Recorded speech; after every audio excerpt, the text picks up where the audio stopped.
কত অদ্ভুত না।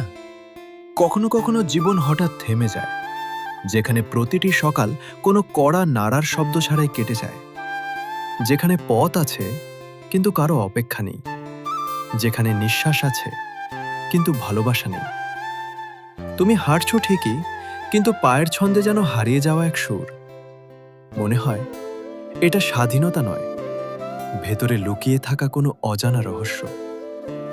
আবার কখনো এই নীরবতাই একটা আশীর্বাদের মতো লাগে, যেখানে কোনো প্রতিশ্রুতি নেই, কোনো দায় নেই, কোনো বাধা নেই, না থামানোর কেউ, না প্রশ্ন করার কেউ, শুধু নিজের জন্য একটু বাতাস, নিজের পথের একটু বিস্তার। তারপর রাত নামে, কিন্তু ঘুমে পৌঁছানো সহজ হয় না। মনে অনেক কথা, কিন্তু ঠোঁট পর্যন্ত পৌঁছাতে চায় না।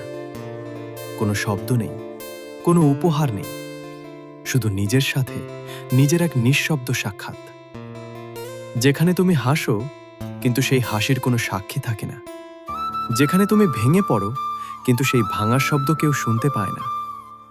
আর ঠিক তখনই যেন প্রশ্ন করেন, যখন সকালে তোমাকে জাগানোর কেউ নেই, রাতে তোমার জন্য অপেক্ষা করার কেউ নেই, আর তুমি যা খুশি যখন খুশি করতে পারো, তাহলে বলো, একে কি বলবে?